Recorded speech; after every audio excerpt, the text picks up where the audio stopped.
Hey guys, welcome back to the channel. I'm Chris, and this is Fully Defined. I'm here to help designers and engineers master SolidWorks, drawing from over a decade of teaching experience and years of industry design work. In this video, we're kicking off the Features Essentials series by building your knowledge of the Boss basics. We'll walk through the most essential tools: Extrude Boss, Thin Feature, End Conditions, and Extrude Cut. Whether you're brand new to SolidWorks or brushing up on the basics, this video will help you confidently model your first parts from scratch. Let's get into it. These lessons you're about to see are taken from my full SolidWorks for Designers course on Udemy, where I go deeper into the tools and provide project files to follow along. If you want to learn faster with additional content, practice files, and support, check out the full Udemy course linked below. Hey guys and girls, welcome back to section 3. In this one, we are starting to look at feature creation for parts. Now, what this section is all about is taking our 2D sketches, which we worked on in the last section, and turning them into 3D geometry. Now, there's a number of tools you can do that in SolidWorks. There is extrudes, which is a straight, take your shape and extrude it out. Revolve, which is have a profile, like a round half a shape, and revolve it around an axis, so like a model. You have a sweep. A sweep is something you might have where you have following a curve path, and it could be a variation of a curve. So it could be sort of different dimensions, okay, or different angles. That can be a sweep. Things like cables, something like a paperclip is a really good example of a sweep. And then lofts. Lofts are much more organic in shape. Now, the learning objectives of this section is to be able to create 3D parts using extrude, revolve, and develop complex shapes with lofts and sweeps. We're going to finish designs with fillets and chamfers for functional aesthetic improvement. In this section, we're going to break it down into tool by tool. And we're focusing on, first, extrudes and extrude cuts. So let's get into that.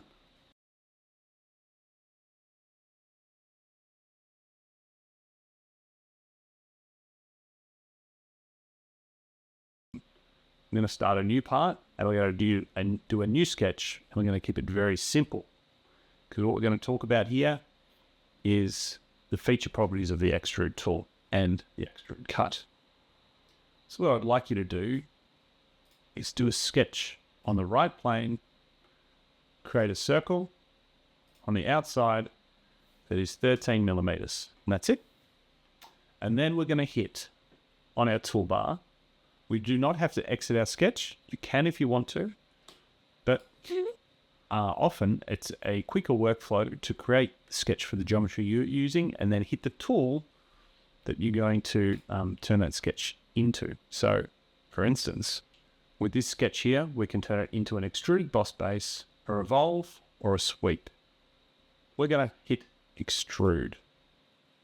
So I select that, and the preview that I can see on screen with the yellow space is showing me a preview of what this shape will look like if I hit enter on the keyboard and confirm the settings that we can see in the feature manager. Now we'll just zoom in so we can have a look at these features and understand what exactly is happening in this feature manager for Boss Extrudes. We'll go through them one by one. At the top we have from. Now, from by default will be the sketch plane. And our sketch plane in this example, is the right plane. All right. So using the sketch plane is the default, the standard. Most of the times that's how you're going to operate. You can change where your extrude starts from. It doesn't always have to start on the plane that you sketch it on. This is particularly useful later as you're developing more advanced models, where you can sketch something on the right plane, but actually start the extrude offset from that, or even from another face. And that face can even be curved and organic in shape. So you can change the from to be another surface face or plane. We don't have any in this example yet. From a vertex, from a point, or offset.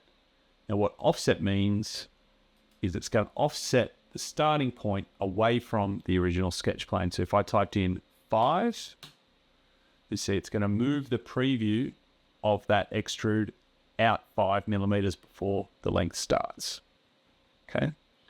Now, please leave this as sketch plane. Then we have direction 1. Under direction 1, we have blind. We have a arrow, this box here. We will come back to this. It's a more advanced tool, so we'll look at that a bit later, but that is the direction of extrusion. That allows you to direct your extrusion not perpendicular to the plane, but actually at an angle. D1 here controls the distance that you will extrude by. And you can see here it is defaulted to 0.5 millimeters. Now you can change that in a few ways. If I click in here and roll up on my mouse button, my middle mouse wheel, I'm increasing that at 0.5 millimeter increments. So that is one way to roll it up. I don't even have to click. Okay, I just hold my mouse over this space and I can roll that up and down. It's going to increase or decrease. Now the typical way you would input a dimension is to type it in on your number pad. So I type in 10, hit enter, and it's going to update preview. So if I change to the number 5, hit enter, it's going to change the preview. So that's pretty straightforward there. The dimension that we want to put in for this one is going to be 25. And the next box here is draft. So whilst draft is a separate tool that you can do after you already have solid bodies, you can actually use draft in your extruded boss or cut. Sometimes it's a quicker and easier operation to kind of combine two steps into one. So if we were to add draft here by turning this on, it's going to default to 1 degree. And we can see, if we have a look from the side view, and if I just increase this draft, you can see it's drafting in that shape, starting from sketch plane. Okay, starting from where the object goes. You can flip that draft by hitting this box to go draft outwards. Right, now we're going to keep draft off. Now the other tools that you can see down here, also interesting, these other tools are very useful, and I use all of the tools in the Boss Extrude feature. Unlike some of the other tools that we saw in Sketch, with some of the Sketch tools, like Convert Entities, some of those boxes that I've never used in 20 years, these tools I regularly use. Direction 2, if you select that, will do an extrude in the opposite direction to your first direction, direction 1. So this allows you to have an extrude which goes out one direction and one dimension, in this case 25, and out the other direction at a different dimension. So 10, okay, you could do something very specific with that. And that one can also have draft, and the draft can be different or the same, okay? So these two work independently. Thin feature is interesting because what that does is it takes your sketch and it will change it so that it's not creating a solid body in the middle of your sketch. It's creating a solid body either outside or inside the sketch. So if I go to my right view here, you can see my sketch is the blue line. Okay. Now with that blue line and this thin feature being one direction, it's going 0.5 mil to the outside. Now, if I was to increase that dimension, you can see it's getting thicker and thicker, but the inside is staying essentially hollow. I can flip that dimension and it's going to go to the inside, or I've got a few options here. I can make it mid-plane, which means it will go 4 mil thickness in total across the line. So 4 millimeters would be 2 millimeters to the inside and 2 to the outside. Okay, so 2 millimeters to the inside and 2 to the outside. Or you have the option to do 2 direction, which just like with the extrudes direction 1 and 2, with a thin feature, you can make it thick and thin on one side or the other. Right, so you have a lot of control in this tool, just with one simple circle as you've seen here. Capping ends, let's just increase the thickness. So what capping ends does, and this is a tool that one tool in specific, this is one example in this feature, extrude feature that I've rarely used, but cap ends will create a solid body on the end of your object. So instead of having something with a hole going all the way through it, it's going to fill in that hole depending on the thickness that you're selecting. Here, Okay. Now, end conditions. Let's talk about end conditions for a second. So the end condition is this one here. So where the start condition is the from, the very top, the end condition is in this box here where we see blind. And this is where you get lots of control depending on the other geometry that you've already created. Blind is simply going X distance. Whatever you set, it's just going to go in that direction and it's going to stop at whatever dimension you've selected, in this case 25. But if we have other geometry that we want to extrude this up to, for instance, and if I can find an example, all right, so blind just goes purely in that direction. Now, if we have a look at the other options underneath blind, we have up to vertex. Now, vertex in SolidWorks is a point, typically like a corner point. So if you have an extrude with a square, rectangular shape, at those points there, those are called vertexes. Up to surface. Surface is a type of body in SolidWorks. So you have solid bodies and surface bodies. Surface bodies have zero thickness, but they can be used to extrude up to and cut from and actually to convert into solid bodies. So a surface can also relate to a face. Okay, again, this is some more advanced terminology that we will get into further into the course. Offset from surface is similar to up to surface, except instead of going all the way up to the surface here, so extrude this shape all the way up to it, offset means it's going to have a gap. All right, so if you say offset 2 millimeters, it's going to go and it's going back off 2 millimeters. When you do offset, you can also offset through something, so it could go out the other side 2 millimeters. Up to body is very similar. So up to surface and up to body can sometimes work in the same way. But up to body is where you're extruding up to something that's already there. So I've got my shape here. I'm extruding all the way up to wherever this hits. Okay. And then mid plane is the one we're going to try right now. And what that does is takes your dimension of 25 millimeters and splits it evenly on both sides. All right. Now, all of these decisions here about your end condition and the from, the start condition, they all relate to what's called your design intent. You'll hear me talk about this many times throughout the course. It all depends on what you're trying to achieve with your part, with your design. Now, in this example that we're going to show, and for the parts that we're going to build and put together, many of these parts are going to be symmetrical, and in an assembly, we're going to assemble them together. And some of these parts are going to be in the middle of the assembly, which means whatever dimension they are, well, we want that to be the same on both sides.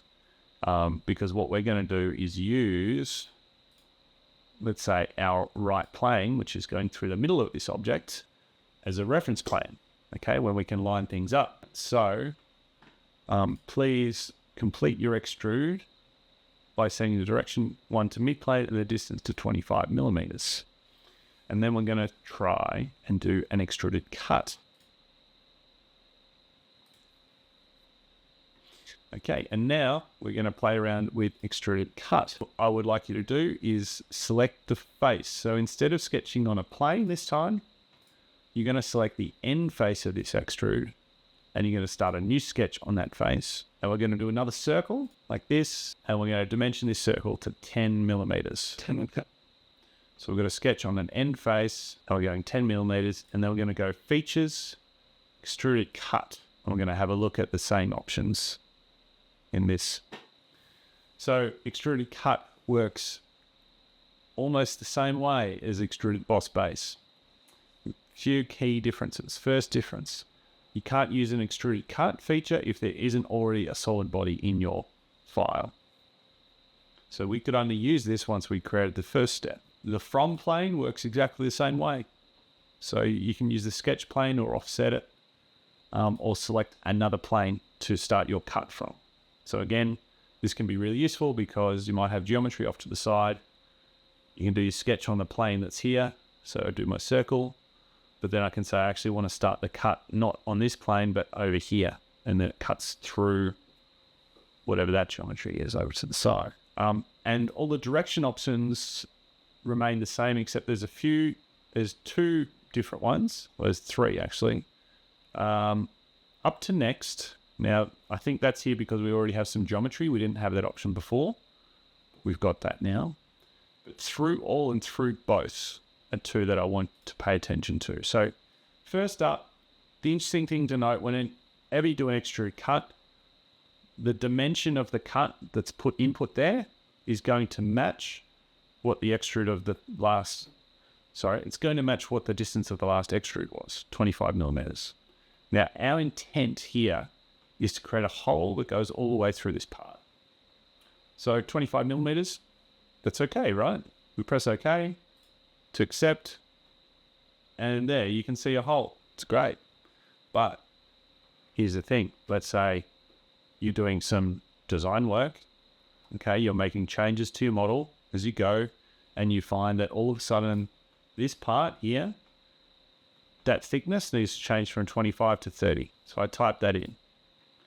But now what's the problem? My hole doesn't go all the way through anymore because that hole only has a dimension of 25 millimeters. So what you need to do instead is change the end condition of this hole to be through all. And what that means is whenever I change the thickness of this part, and I can do that by dragging that blue point, okay? Whenever I change the thickness of the part, that hole is going to remain and go all the way through. So that is where the decisions you make about what end conditions you have for your features is very important. Right. Now, just on this simple example, there's a few other small tasks I'd like to show you and explain. To edit the feature. To edit the feature, there's a few ways of doing it. You can click on the feature itself in the viewport. And you can see this little icon comes up that says Edit Feature. You can click on that. That's going to take you back into the Edit Feature mode. And when you're in there, you can then change your settings. Okay. You can also click on the feature itself in the feature tree and click Edit Feature. And that's going to do the same thing. Thanks for watching. If you're just starting out in SolidWorks, mastering these features is a huge step. They're the backbone of almost everything you'll model. If you found this helpful, leave a like, drop a comment, or check out the rest of the series to come for more practical tips. And if you want to go deeper, my full course is available on Udemy, link in the description below. See you in the next one. Hey, thanks for watching the video all the way to the end. If you enjoyed it, please like and share. If you've got any suggestions for other content, leave it in the comments below. If you haven't already, please subscribe. And there's some other videos here. Check out. Thanks.